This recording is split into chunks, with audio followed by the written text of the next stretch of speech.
तिमीहरूले इन्स्टाग्राममा के गर्छौ? रिल्सहरू मात्र हेर्छौ।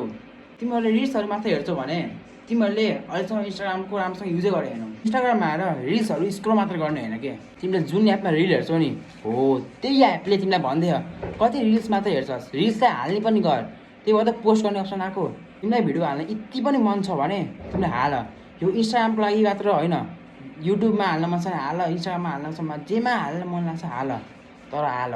अहिले त केही ढिलो बसेन, तर अब पनि पछि भन्दै बसे पा त्यति बेला चाहिँ ढिलो हुन्छ र त्यसपछि हुने भने के हो थाहा? रिग्रेट मात्र हुन्छ त्यसपछि। तिमीले यो भिडियो हाल्ने कुराहरू क्रिन्ज हो भनेर बस्यौ नि, जुन तिमीलाई लाग्छ नि यो क्रिन्ज हो भनेर, कहिले सोचे हौ?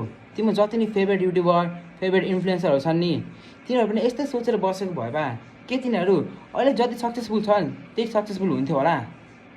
त्यही भएर यो क्रिन्ज रिन्ज केही नसोच। तिमीलाई सुरुमा लाग्दा मैले क्रिन्ज जस्तो त गरेँ छैन भनेर, तर पछि के तिमीलाई बालै हुन्न। अहिले मिस्टर बिस्टले भिडियो हाल्दाखेरि के क्रिन्ज गरे जस्तो लाग्छ? लाग्दैन नि, तिमीलाई पनि लाग्दैन र त्यसलाई पनि लाग्दैन के।